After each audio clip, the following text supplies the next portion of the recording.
Welcome to Toffee TV. It is the final word. Norwich City 0, Everton 1. A away victory for Everton. And the first time for a while that we've won down at Carrow Road. So nice that we've got that. Nice that we've got that sorted. Only second clean sheet away from home all season. The first was day one. So there you go. Yeah, it's been a while since we won there, hasn't it? Years. I think back to Duncan Ferguson. 3-2. The 3-2, wasn't 2004. 2005. season. Yeah, was it just that? Or 2004. It was that season. It was the year we finished fourth. Yeah. So it's been a long time. I know they haven't been in the Premier League for all of that time, but it's normally a draw down there, isn't it? So yeah, all of the feet by a player who's never ever scores ever again. We had it with remember that one we were winning 1-0 with like 8 minutes left? Yeah. And we end up getting beat. In fact, I think he scored. Kai Kamara scored his only goal for Norwich, didn't he, to win it? And the year, Wolf, what was his name? Wolf Winkle or something? That was 2-2, but he equalised. Yeah. And then this season at Goodison, the kid who got the second, the only goal, So, but it didn't happen. We won the game 1-0. We had a clean sheet, back-to-back clean sheets. Back-to-back. And 4 points since Project Restart began. Which is all that really matters, isn't it, at the end of the day? All that really matters is that we've took, 4 points from the 2 games. And, in terms of the table, as we speak now, we're up to 10th place. Could change fixtures this evening. And we can look up now and think, right, where can we finish now? Pressure's off a little bit. There's no we're not sitting here. Carlo Ancelotti said himself, be a dream to finish in the European places, to finish in the Europa League places. And it's about now, in this short window, almost like, it's not like a pre-season, of course, but it is a chance to get players up to speed, have a little look at players, which you would have been obviously wanting to do anyway, thinking about next season with only a short window, to get us up to that level, I would say anyway. I don't know, we're right in it. We're 4 points off 7th. So for me, nothing's changed. It was come back into this run of 9 games and win as many as we possibly can. Obviously, we come back against the champions elect and we got a draw there and we could have won the game. We've had the better chances at the end. And we've gone to Norwich, and it was a tricky game because of the short turnaround. They'd had a couple of extra days. The heat, it's obviously been roasting the last couple of days. And it was a real flip in expectation. The other day against Liverpool, I think a lot of people probably, had us down to get beat or whatever. And it was a very different game plan. And then we go to Norwich City, who bottom of the league, and the game plan very much is, we should be beating these. That's the expectation. We should be beating them. And we did beat them. Yeah. Okay, we didn't play well, but we did what we should have done, and that was win the game. So that's how I'm looking at it. And can we win more games? Yes, we can. No, but that's what I'm saying. I'm not saying, what I mean by that is, yes, the European places are there. But what I mean is that the pressure's not on. So, and I think that will help us going forward. What was the pressure for you? I think that getting over that 40-point mark, whether you like it or not, I think is still something that you have to do. And then once you do it, you can then look forward. I take anyone. I understand other people's points of view. If there was no worry, there is no worry. But I think what the point being is that you don't want to get caught up in losing a few games. What I'm trying to say is, right, you've got to just give yourself that little bit of a platform so you can look up. Whereas if we come out of these couple of games and we still had, let's say we'd lost both of them, right, and we still had 37 points, it's not that you're looking over your shoulder, it's that you can't see yourself getting away from that area. Yeah. Whereas now, we're closer. And I think it gives us that little bit of space. And we've got a week now to our next game where Carlo Ancelotti can say, right, that thing's done. I can there's little things that could happen now. If I need to lose players from the squad that I want to get rid of, I can get rid of them now. I don't have to worry about that. Players have come through the games fit. I've got players coming back. I'm looking up. We're playing against teams that are like in Spurs and Wolves. They're almost like 6-pointers. We can catch up with them rather than getting away from us in the chase for Europe. So in the games we've got left now, it's all open for him now. He doesn't have to worry about being bogged down and the worry about losing 2 or 3 games. I think now he can just sit there and go, well, we can go for that now. But it's not the be all and end all. So I think now we can just move forward now for the rest of the games, and he can decide what route he wants to go down. Experimentation, playing the best team every week, having a real go at it, you know. Because he said last night, he said it's really difficult, and he said, you know, having a game every 3 days. And what I think he was, not only the fitness but tactically, you know, getting players on in the pitch and saying, and I suppose that's where it was good that the Liverpool game was first, because tactically for 3 weeks or 2 weeks you can plan for that one game, and then get through that in every other game then. But now we've got a week to the next one, so you know, maybe a couple of days off, and then tactically it's difficult anyway because of the situation, isn't it? We're not in a normal time, are we? So therefore players where they would have all been together at Finch Farm and, you know, in the rooms together and looking at stuff, that isn't, in general, that's not really going on at the minute, and especially not in a 3-day turnaround from one game to, and the travelling down to Norwich yesterday morning. And well, it's only really they've only had one day, wouldn't he? In between Sunday games. would have been a recovery day. Monday was the recovery day. Tuesday would have been on the back on the training pitch, and yesterday you're travelling down. So, and then you're flipping a mentality from one to the other, aren't you? We didn't play well in the game, you know that. But I think moving forward, I think obviously the games we've got left, we've got Leicester at home next week. Leicester a good side, but no reason why we can't beat them. I think the home games we've got Leicester, Villa, Bournemouth, Southampton, they're all very winnable. And away from home, like you've said, you know, we've got Tottenham, Wolves, and Sheffield United. And Sheffield United have come back and haven't started great. And I think that's the biggest thing that you take from the 2 games at the moment. We've pulled 4 points back on Arsenal. We've pulled 4 points back on, 3 points back on Sheffield United. Yesterday, obviously, they drew the first game, didn't they? But they've lost the last 2. Haven't they? So we've pulled them games back. We're close. You know, Saturday night, Palace are 5 points ahead of us. It's now a point, and they've lost 2 of the best players. So we're right in the mix now, like you said, and obviously Southampton are doing well there as well. So there's a little bit of momentum. Can we just keep it going? That's the big thing for him. And you're right, there's a gap now, and he'll look and he'll feel better about it. And, you know, for him, he'll be looking and thinking, well, if we can win the 4 home games, there's another 12 points. All of a sudden, you're on 53 points. You know, at 55, I think, gets you top 7, I think. So therefore, a win at Sheffield United, and then that's almost giving up Tottenham away and Wolves away, when we shouldn't be. We should be capable of getting a point at both of them, if not winning. I'm not saying Wolves are obviously very dangerous at Traore, and Tottenham have got Keane, and we don't really do well at Spurs. But the different games, there's no crowd, so it's 1v1 in that game, isn't it? So saying that, though, obviously the games won't be as straightforward at Goodison as what you'd hope. So I don't know. For him, I just think it'll be a case of let's win as many as we can and see where we end up. And again, the 2 million for each place in the league as well, that frees us up going into next season, doesn't it? So with the transfers and everything else. Yeah, and I think to get the 2 games out the way now and have the week break, you know, that was last night. It looked very hot.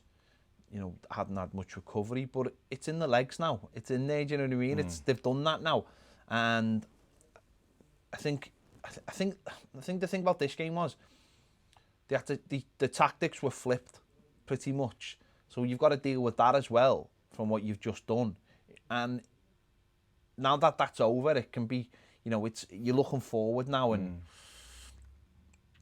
that it's almost like those 2 are out the way, and then the next block 7 are almost like a different block now. Well, they're different because in general they're all 50-50 games. Yeah, that's what I mean. Even Bournemouth are own, because they're fighting for that. I know Norwich are fighting for their lives, but it's going from the top of the league to the bottom of the league in 3 days. The mentality now, it's like these are going to be going for it. You know, this is a game. It's just a cup. It's almost like a cup type thing now for us, and hopefully we'll thrive in it. You know, we've seen the 2 games. We've had 2 clean sheets. You know, Jordan Pickford has as many clean sheets in the 3 days as what he's probably had in 3 months, because we'd stopped letting. We'd cut the goals down with what we conceded up until that Chelsea game. Obviously, we let 3 soft ones in at Arsenal, you know, which was frustrating, and then 4 at Chelsea, which were poor. In general, since Ancelotti come in, we'd stopped conceding as many. We were still conceding, but it was ones.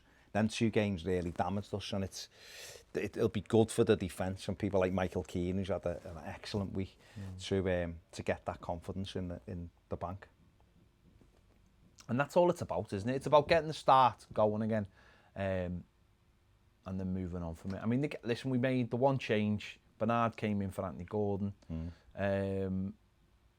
but it was just a bitty game, wasn't it? It was we never, you know, first 10 minutes we were all right, and then we just started playing silly, sloppy little passes. We allowed Norwich to come onto us. They started to run at us from midfield. Our two in centre midfield looked so leggy and so offy, and we just allowed them into the game. And you know, Pickford's had to make a decent save. They've hit the post with a spawny shot. And we've had very, very little. You know, very, very little. I think we started the first 15 minutes. We were in total control of the game. We got on the ball, and we did what we thought we should be doing, which was dictating the game. But it was breaking down in the final third. You know, we had the one where Gomez clipped it over to Coleman and he took an air shot at it. You know, with the cross, we had Bernard and Dean, great little move, and Dom just couldn't cushion it to the Charlison. But then people started hesitating with it. We had the edge of the box on with Tom Davies when he can hit it. 2 on the edge of the box. You know, well, just keep it alive, and he hesitates and the chance goes. And you know what I watched? I watched all the goals from the games last night, and I watched particularly United and Liverpool. And the big thing and it's like, it can be like night and day sometimes when you watch, you know, when you're looking for differences with teams who have got good attacking players. And I don't think United are miles ahead of Everton. I really don't. I think they've got a couple of players who are different, like the likes of Pogba. When he's on, and he's better than anything we've got. Fernandes looks like he's better than anything we've got going forward. They've got a great couple of strikers, but I think we've got a great couple of strikers. But what United did, I was watching United in particular against Sheffield United. When they had the ball, there was 8 of them on the ball, in and around the penalty area. And it wasn't a goal actually, but one of the moves was brilliant. And Fernandes and Pogba were in the D on the edge of the box. They had Shaw joined in. They just swarmed Sheffield United. And Sheffield United are very good defensively. They just couldn't get near them. And it was all midfielders knocking it quickly. Popping it off. That lot. Yeah. Knock it quick. Fabinho from 35 yards last night. Arrowed into the corner. I'm thinking, we'd have stopped. Look what's on. Go wide. And that, for me, is still a big hole in Everton's. And it's a big issue. And what we did in this game, we had Iwobi wide right. Eamon Coleman just didn't really get going in the first half. Dean and Bernard were trying to link up. But what you have to have, when you've pushed a team back like we did in the first 15 minutes, and they've got good shape, which they had, swarm the box. Swarm it so that you've got equal amounts of bodies in almost. So that it isn't easy for them to clear. And we weren't. We'd get it into an area, and there'd be Richarlison and Dominic Calvert-Lewin in the penalty area. And the ball wouldn't come in. And then we'd break down. And then because Dean is trying to commit, then they break on you. Yeah. And we've seen that though with those two instances on the edge of the box. It's like the hesitation. They're not already knowing what the decision is. You know, Tom Davies guilty of that. Massively, just not having an idea, not having a picture in your head of what you're going to do next. And that's, you know, if it drops on the edge of the box, knock it wide, or you know, I seen Man United's third goal, just pop, gorgeous goal. And I know, you know, that comes from having better players, of course it can, but you've got to have that idea, and that's what you want to do. And far too many, and then you don't do it. And they're suddenly they're away because you have been caught hesitating. And it's Gomez. We've seen it on Sunday with Gomez on a couple of instances as well. We've seen it last night. Dithering on the ball. So allowing Norwich to get 3 or Liverpool to get 3 players around you, and then they knock the ball away from it, and then they're gone then. Did they think that they think that no one's going to come back at you? Like I've got all of this time in the world. I've seen, again, just very quickly, I've seen Liverpool's 4th goal last night. Palace had the ball on the edge of their box. They broke. It got knocked in. It comes to Salah, and he hit it first time, and Mane ran through and slotted. And it's like, Everton have got the pace to do the same with Calvert-Lewin and with Richarlison. And yet we'd stop and turn, and then it's being I know Liverpool are very confident and all that, but we can do this. We were watching the game live. We were doing a watch along, and how many times did we say, why aren't we just knocking it over the top? Like Liverpool played, we got caught out with it. They play that diagonal ball, and they play it all the time, and it's like it works, so they do it. They get Salah or Mane timing on the full-backs perfectly, and they've worked and they've worked and they've worked and they've worked on it. You don't see that kind of invention with us. City do it, don't they? City with Sterling. You don't see that kind of invention from us, and that's something that I'd like to see more of. If like Andre Gomes has obviously got a decent passing range, have we not got the players other than him to just get Richarlison out pulling out wide and then coming in off the fullback, or Dominic Calvert-Lewin doing it? I'd just like to see more inventfulness from some of these players. I think for us, I think we need. Our midfield players need to get up and support. And if they're not quick enough to recover them, that shows you the areas. Again, I just think last night, and I think the good thing with 4-4-2 is that it's very easy to identify where your issues are in a 4-4-2. When you're playing a 4-5-1 or a 4-3-3, you can cover with people and go, oh yeah, but if we get another one in there, we do that. You can't do that in a 4-4-2. No one can hide because the positions are pegged out for you. So if you get nothing off the right or the left, it's obvious. If you get nothing through the middle of the park, it's obvious. And yet Everton have got good players in that squad, good players. I think it's the type of squad, 2 or 3 more, puts it able to compete and chase near the top. Not win it, of course, but certainly compete for European places, maybe a touch higher. If you've got lads who can put the ball in the net in the top end of the pitch like we have, then you can compete for anything. Leicester have proved that this year.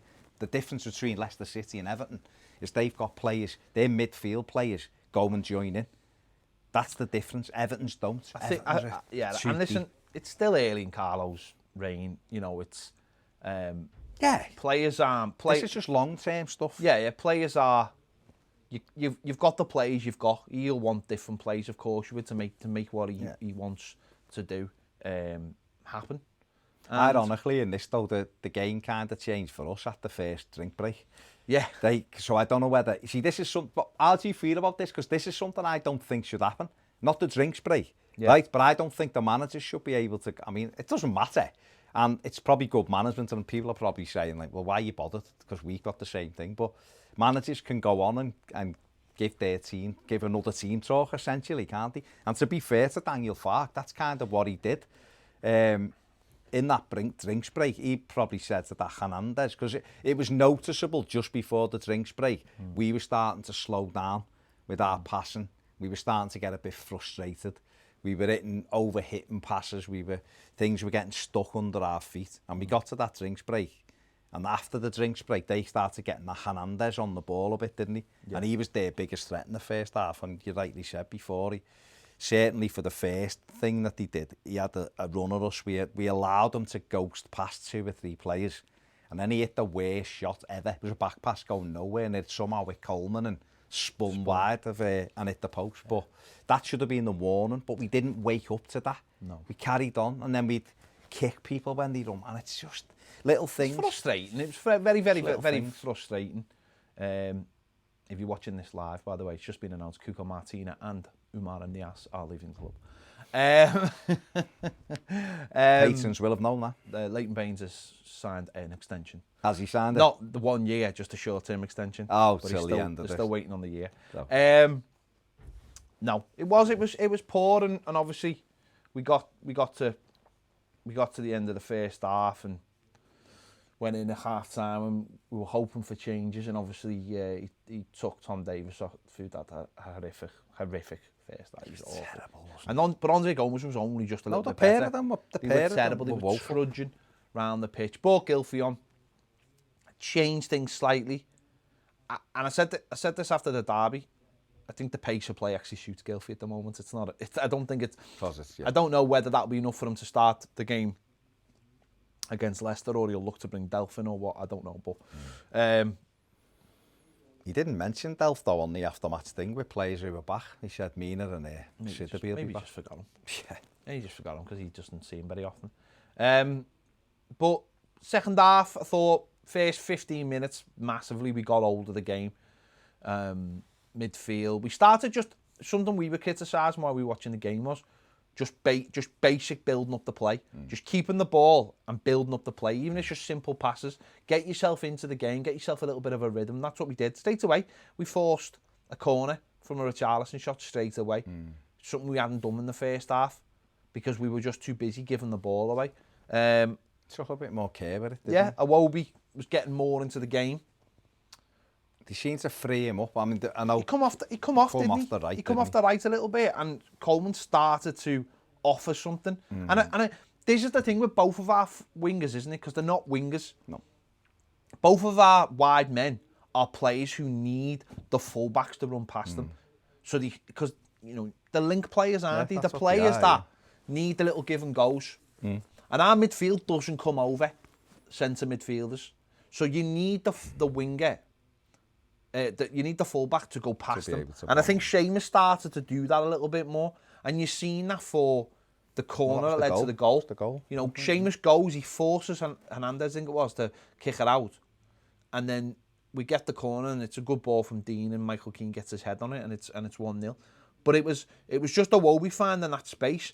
And also because Seamus is going, their fullback doesn't know what to do. When it's one-on-one and it's Iwobi facing up simply two players, he's not got the technical ability to just be able to go past. He's fast, but he also isn't that fast. No. And Bernard's in exactly the same boat on the other side. So I think that will help Iwobi if he plays just drifting in from the right or whatever, wherever he plays. If he's drifting in a little bit, that'll give him so much more. The fullback's got to go. Yeah, he's got to. The fullback's got to go. And I think that, quite clearly, that was a formation change.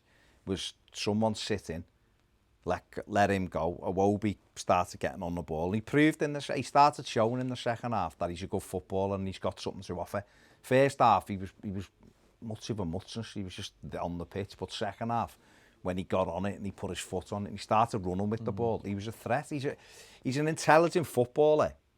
Whether that always comes across, I don't know. But you're right, he's not an out-and-out winger. No. So therefore, he's never going to hug the touchline, run to the byline and cross it. He's someone who can break. He's probably an attacking midfield player, really.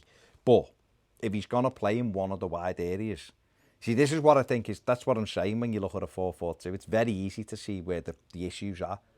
So the issues for Everton are they've got two inverted wingers almost, when you've got Bernard and Iwobi. You've got two lads who like to come inside and link the play.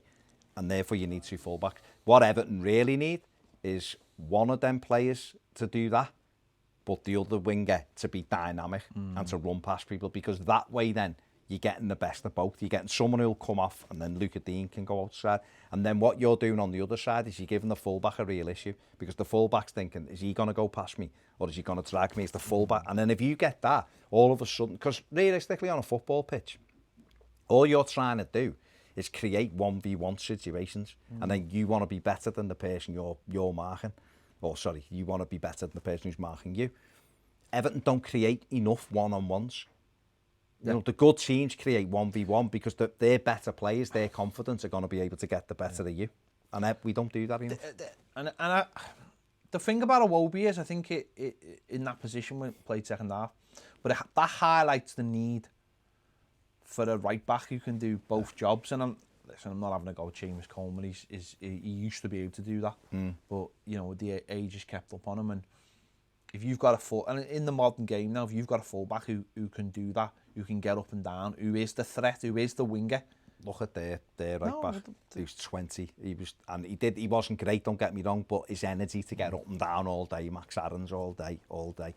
Seamus, fabulous Sunday, doing a man-to-man marking on Mane, absolutely different class. But this is what we've said, with a bet. You see, if Everton could get a right winger you know, whether it's Chenzel under from Roma, who's, okay, he's left-footed, but he cuts in, or he goes on the outside, or you get someone who can get up and down, then Coleman can focus on defending. And then if you think of Iwobi off the left-hand side, then you've got Luca Dean, who is doing both jobs all day long. So it wouldn't really affect Iwobi because he'd be able to come inside, still do that. And then what you'd get on both sides is a lovely balance. What we've got at the minute is a fullback that goes on, and he does. Luca Dean is still probably our most creative player, really, in terms of where the goal from wide areas are coming from.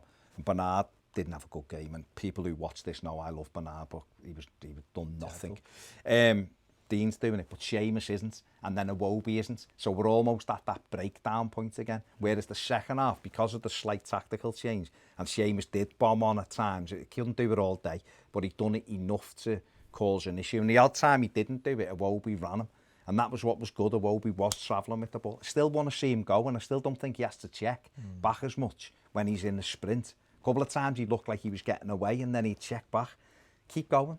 Go to the touchline, play it off a lad's shin and get yourself a corner. Take your team up the pitch. But we were better and we were calmer.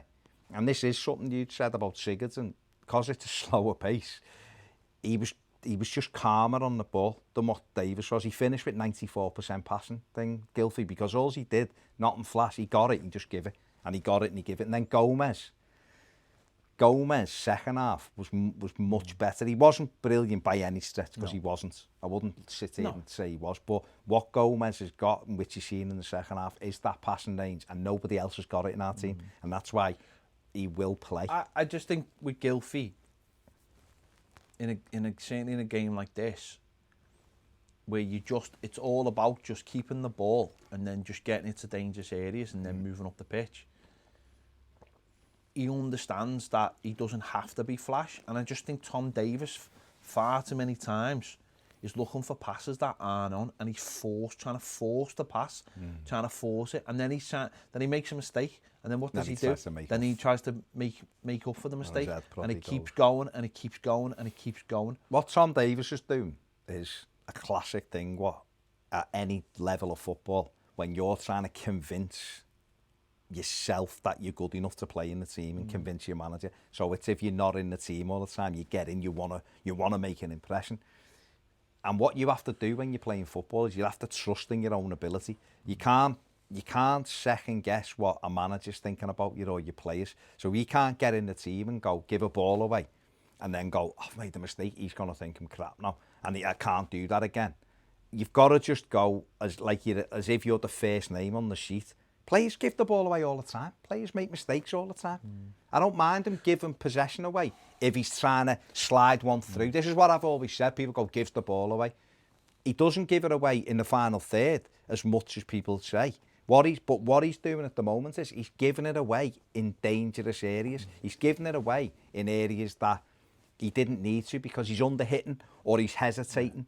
I don't mind him playing forward passes if he's trying to slide Richie in or Dominic Calvert-Lewin in, or one of the wide plays, and it gets cut out. No problem with that. Got no issue with that. You've got to take risks.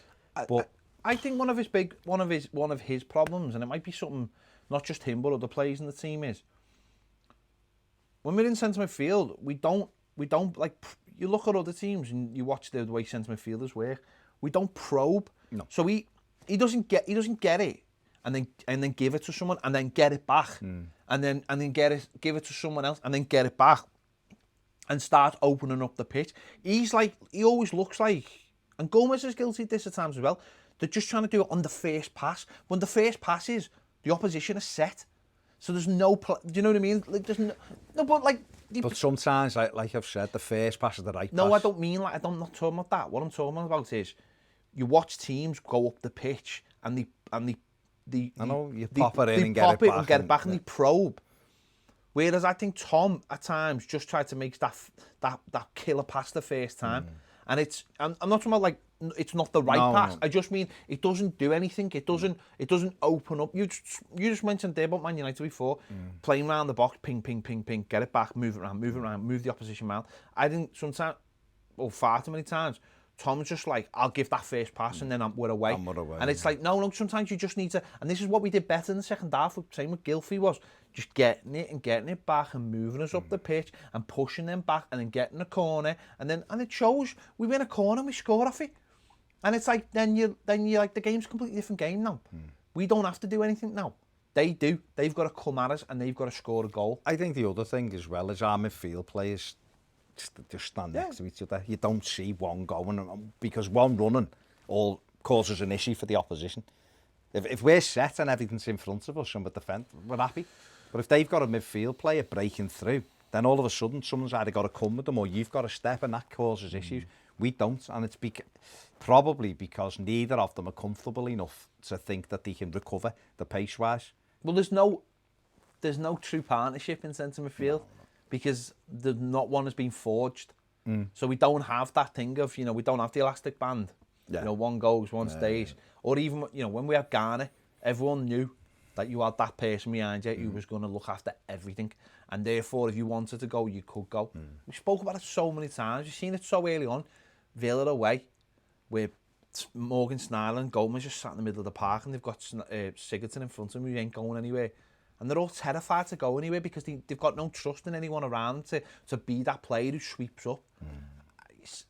It needs, obviously we know what needs to be done. That's what I'm saying. With the 4-4-2, the work is quite clearly in front of your eyes. You need at least one, if not two centre midfield players. We need a wide player who's got a trick in him, and quick, can score goals, and possibly we need a right back. Well, we just talked about Michael Keane there. Let's have a little look at his numbers from yesterday. Touches 83, obviously goal 1, successful passes 63, successful forward passes 26, successful long balls 5, chances created 1, pass accuracy 91%, and aerial duels 1-9. That's a fantastic one at the end for a centre back. He had a really good game, didn't he? Obviously, day after his wife had I don't know if it is his wife, I can't say. Partner had give birth to a little girl. Clearances 6, recoveries 3, interceptions 3, successful tackles 2. But he just had an all-round really good game and capped it off with the goal. And him and Mason Holgate have looked really good in the first 2 games. But he's come under criticism. Criticised him myself lots of times. But in the 2 games, I think he's just looked assured. No crowd. Maybe that's what it is. I think the thing with Michael Keane is you've got to know where his best position is. And what we mean by that is how high we go up the pitch with him. But he has looked more confident. And I'd said to you last week something we were talking about. He'd had a chat with his old coach at Manchester United, and he'd picked a few things up in his game. And Keane had been working on that in the lockdown, and obviously he's had input from Ancelotti, who's had some of the greatest centre-backs play the game he's worked with, played with and worked with, coached. So he's a good defender. It's just if he's 30, 40 yards up the pitch and it's a foot race, he gets caught out because he ain't quick enough to do that. Doesn't turn very quickly. But if you're talking about someone who's going to be heading balls away on the edge of your box and defending, that's why he was very good for Burnley, because Burnley sat on the edge of the box and he just headed everything away and got tackles in and reacted well. But he has come back assured, and he's a good passer of the ball, Michael Keane. He's not going to step out like a silky centre-back, but he's a decent passer of the ball. And when he's confident, I've said it before, he's a lad who you can see confidence drain from visibly when he makes a mistake. But he's also a lad who, when he is confident, looks like a very good centre-back. And he's playing well at the moment, and two clean sheets in 3 days will have done him the world of good as well to get the winner. It's brilliant for his confidence. What happens in the summer, we don't know. He's got 2 years left. Whether Everton aren't in any rush, whether it's a case of, well, we've had no bite, so he's here for another year, and then we'll look at it whether we need to move him on or not. We don't know, but he's doing really well, and when he plays like that, then why should we be looking to sell him? He's 27. I mean, it's a difficult one because the length of his contract and his age and everything. Well, it means a decision needs to be made, really, doesn't it? That's have to wait and see. But No, he was good. Got the goal. Man of the match, wasn't he? Man of the match. We got the goal. We had a couple more chances. You know, Dominic Calvert-Lewin got in, stung the palms of the goalkeeper. Should have really done better with the header as well. Should have scored. Nice little move. He just brushed off Iwobi again. Brushed off his head. And well, that was what we were seeing from Iwobi. The first shot that you just spoke about when Dom steps over it. Iwobi looks up, plays him in, round the corner, Dom's away, running.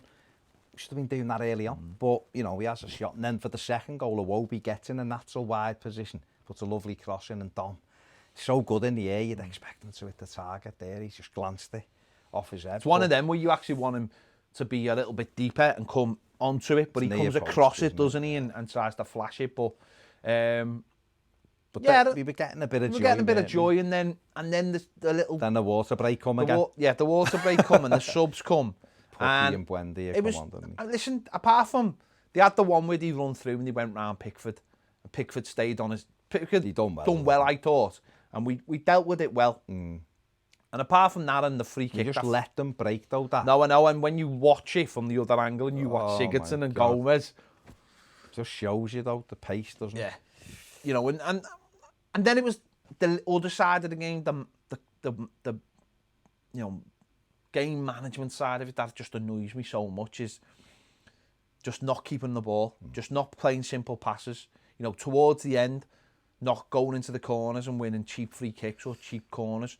Trying to, you know, there was one in the last minute where we threw a ball, we were running to the corner, and then I think it was Luca Dean throws a crossing. Tossed it in, but he didn't even throw a crossing, he just flicked it into the box towards Moise Kean, and you're like, you haven't done one or the other. You haven't created an angle so you can whip a crossing. You've just gone, oh, well, yeah, you deal with it. And then they broke on us, and it's like, be clever. I mean, we've got to talk about Moise Kean. We'll talk We've got to talk about Moise Kean. Obviously, the subs. First of all, were you surprised? They brought on 4, I think, or even 5. I can't remember. They brought on a few. And again, we just made the one sub at the break, got to the water break, came back with no subs, and then obviously made a couple of changes for the last 10 minutes. He brought Anthony Gordon on. Like Baines. And Baines come on, and obviously Moise Kean. Baines come on at left back. Obviously, Luca Dean went to left midfield. You know, Anthony Gordon came on the pitch for Iwobi, didn't he? The referee we made Iwobi go off, but then wouldn't let Gordon on. But Moise Kean come on for the Charleston, who was dreadful, let's be honest. Compared to his level of performance, he just didn't sulky performance. He just didn't get going. Might have been tired. It was a hot night. He wasn't having any joy, really, went off. I mean, he looked happy enough on the plane coming home, and he was just singing his songs and dancing. He did. Moise Kean come on, and, you know, I'd picked Moise Kean in my starting 11. I thought, give him a chance, you know, fresh, let's have a go. Yeah. And you're willing him to do well, because I think there is a striker in there who can score goals. But he come on and he tried a stupid back flick immediately, gives the ball away and lunges in, and is booked within about 10 seconds of being on the pitch. And it's like, and then proceeds to do step overs in our box when we're defending. You know, ultimately he ended up getting rid of it, and then he ended up at the other end of the pitch winning us a free kick, which was the good side of him. But I don't know.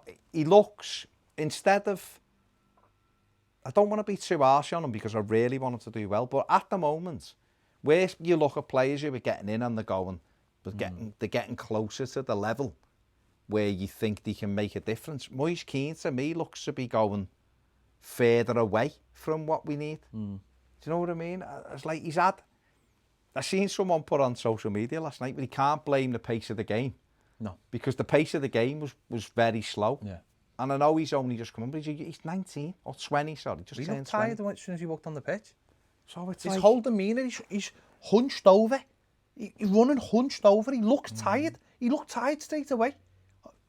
It does sometimes take you 5 minutes to get you into the game, because it can be, because you've been subbing, you're warming up, and then you come on and they're at it. Yeah, I understand that, but he looked tired straight away. He's supposed to be a professional footballer, supposed to be fit, supposed to be very fit, and he didn't look fit. And I mean, like, again, get yourself into the game. Don't start the game off by doing a blind back heel that leads to you getting a yellow card straight away, and then you're like, well, what can I do now? Can't put another challenge Can't put another tackle in, and then he's then he just, you know, people go back to Old Trafford and people criticise Duncan Ferguson for taking him off. And you watch that performance, and we understand why it happened anyway.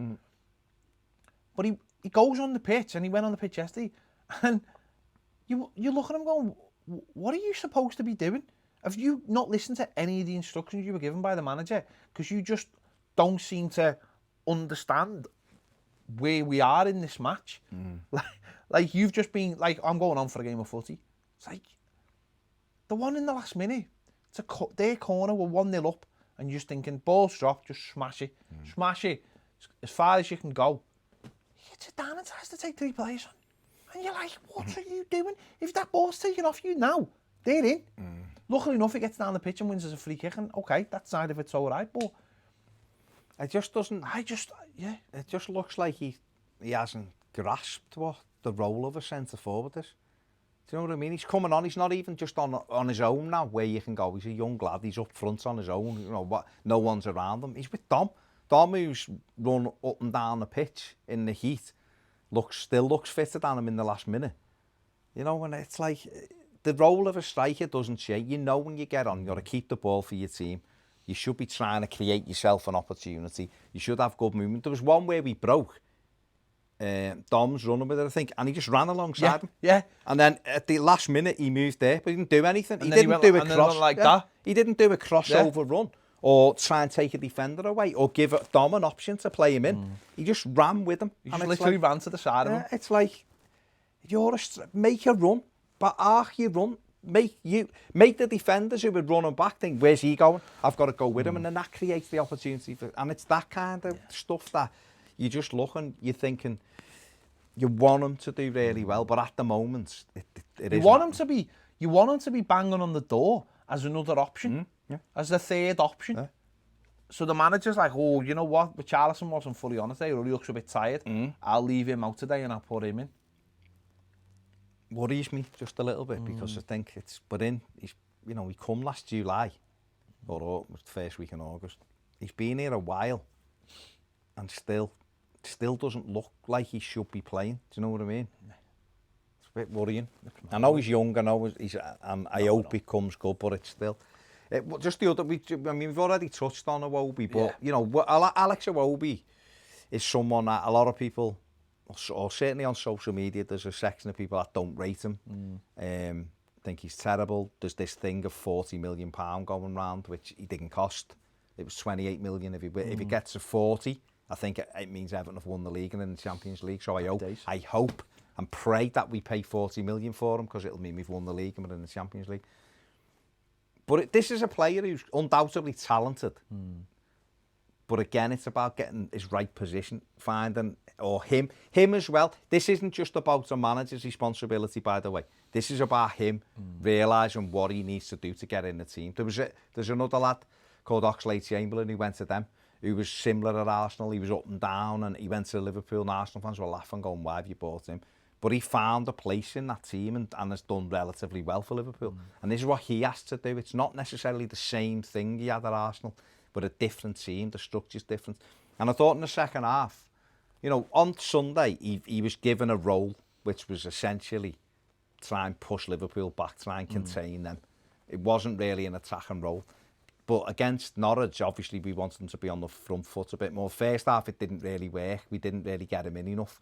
But the second half, with a slight tinkering of the formation, I thought he done really well second half. I think it was more of the performance you need to see week in and week out, like that 7 out of 10 performance, and then that's your low and then your lowest bar, and you move up from there. He did affect the game, and that's the thing. When he played under Silva and he was playing in that number 10 role, we've seen that picking the ball up with space to run into. I think I remember like the games against Leicester and games against Southampton when he changed the game, but in different, West Ham at home. Yeah.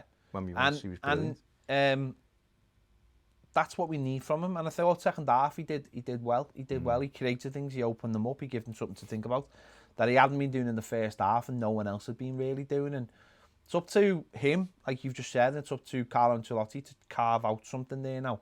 Carve out that position for him. If he's going to be playing off the right, with there being no Theo Walcott, I mean, it's there for him if he wants it. That position's there.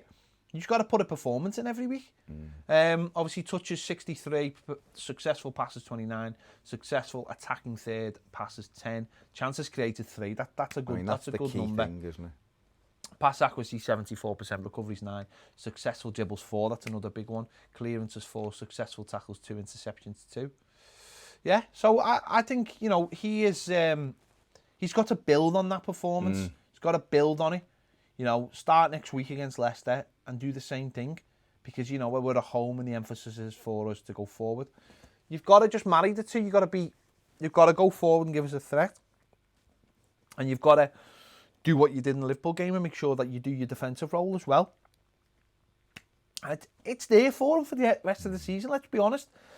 Theo Walcott, it wasn't exactly pulling up any trees, and I would just like to see him be in a settled position, know what that role is, and then build on that. And I think that's all you can really ask of a player. And he's got 7 games now, and he shouldn't be in and out the team. Leave him in there, give him a run. Don't forget, this is a player who got a bit of a bad injury.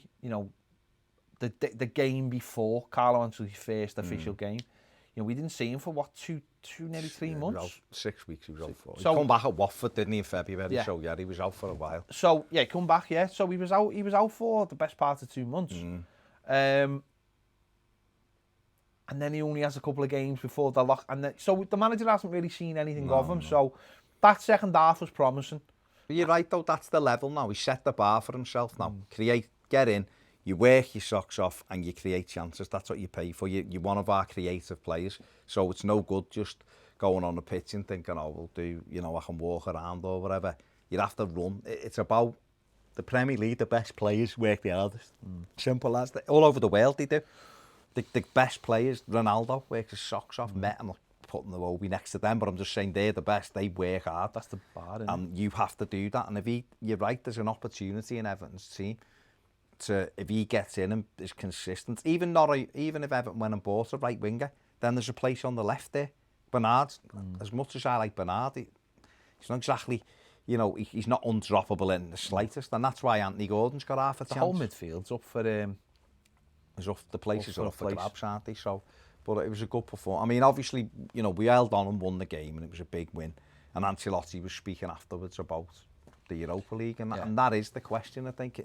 Can we get into the Europa League? There's obviously a lot of variables in it. There's other teams who have got good squads who are going for it. Wolves won a game yesterday. Jimenez with the goal. And we seen Spurs beat West Ham the night before 2-0, and Arsenal are playing tonight, I think it is. So they've got an eye on it, albeit they're a little bit all over the place at the minute, but they could still do it. There's Newcastle aren't that far away. Palace are in, Southampton are on so we're in a battle with a few Sheffield United you couldn't rule out. But from our perspective, it's 4 points off 7th, isn't it, at the minute? And I don't see it for myself. Don't you? No, I just only because I think Wolves are in tremendous form, and I see them being a step ahead of us, and because they are a step ahead of us. Well, they're 6th though, so no, there's still 1 place then, isn't it? Okay, well you've got Spurs with the return of Harry Kane and Son. And I tell you what, the other thing is, listen, Man City's. Well, yeah, if it goes to 8, that gets then that definitely gives us a chance. That definitely gives us a chance. We've got a slim chance, I'd say. We've got to beat Tottenham and Wolves, or not lose to Tottenham and Wolves. Can't get beat by them because that knackers you. But if we get beat by them, we've got no chance. Yeah, of course. We've got that week now to our next game, Leicester. That's a tough one, isn't it? It's tough. They've got a game at the weekend. I don't know if that'll help them or hurt them.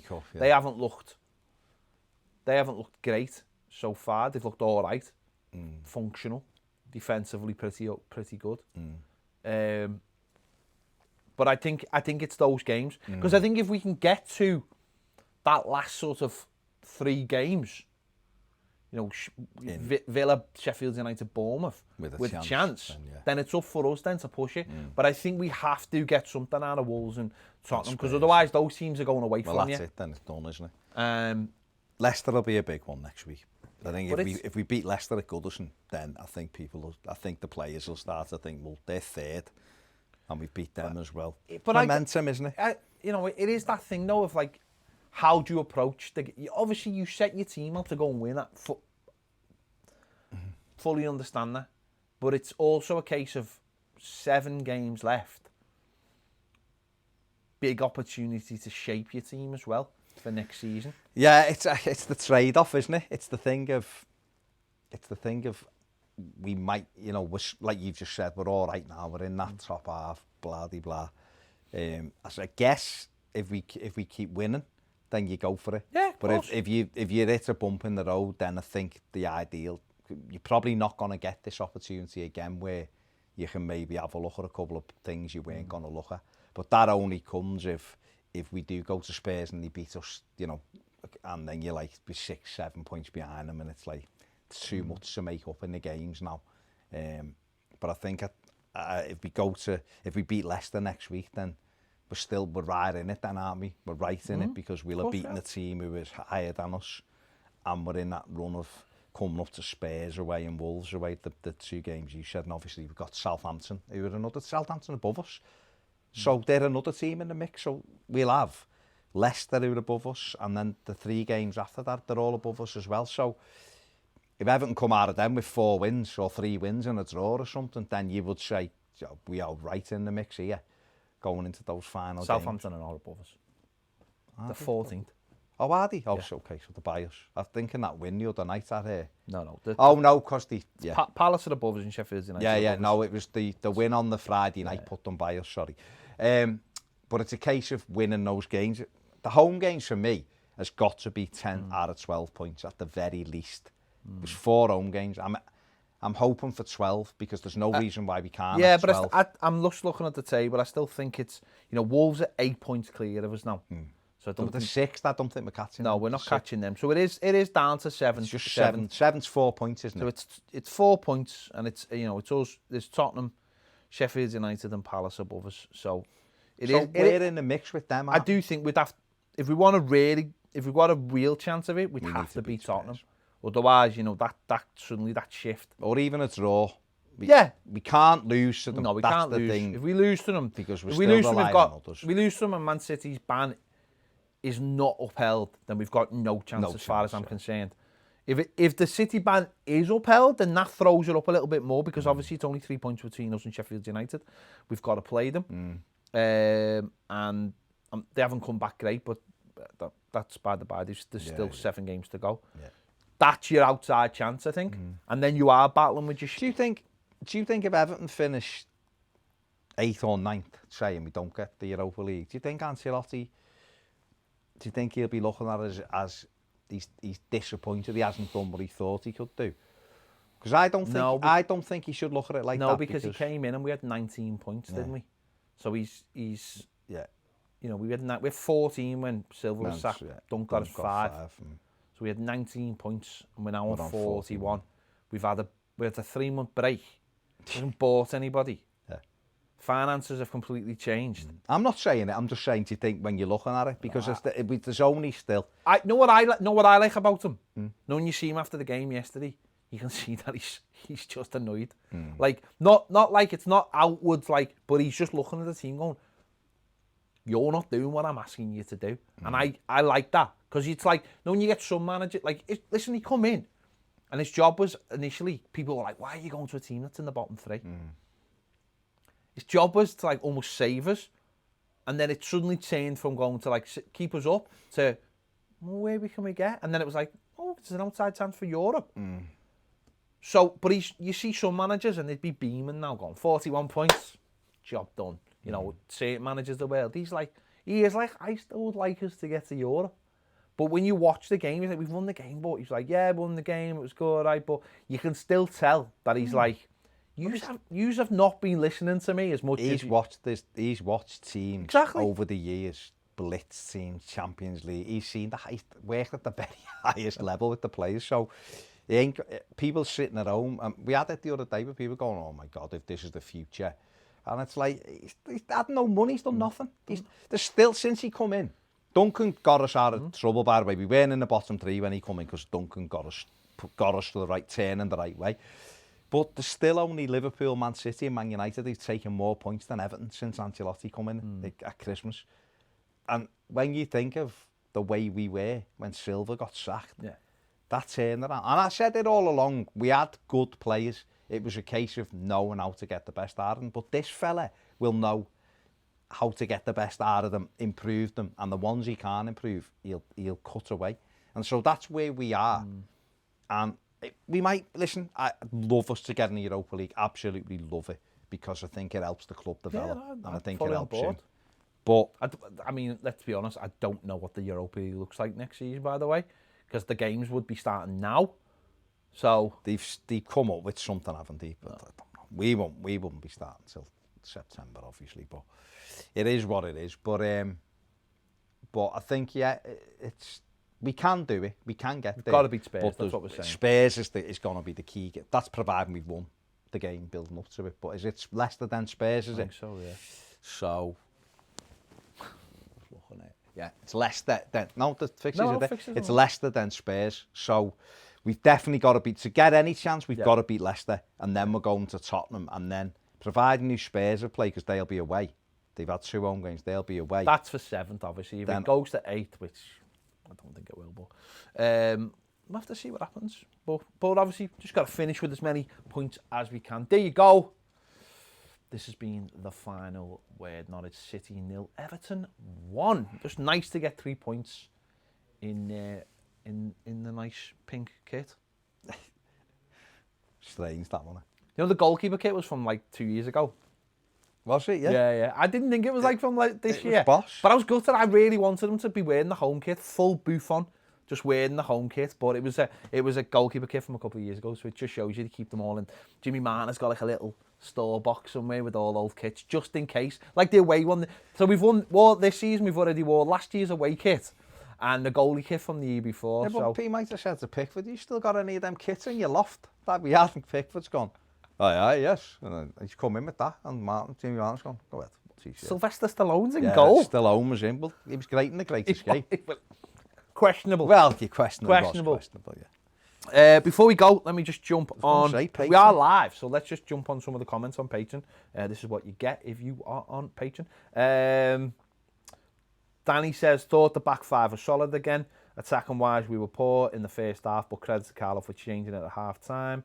Tom was having a poor game, and bringing Gylfi on gave us a bit more control in the middle of the park.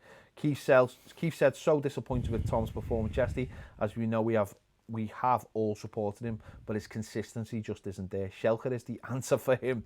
Is it? Schelke just seems to be the answer to every question.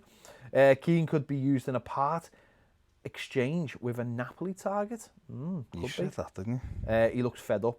Alex Iwobi playing inside lights him up. He has a lot of energy and runs at people and can see his potential. And Gary Ward says, as long as Europe is mathematically possible, he can use it to motivate the players. Yeah, he certainly can. He certainly can. There you go. Thank you for watching The Final Word. If you want to watch this live on Patreon, the link is in the description. You can get involved in the conversation. If not, just leave your thoughts in the comments on YouTube. Give this video a like and subscribe to the channel if you have not already. Thank you for watching. We will see you later. Goodbye.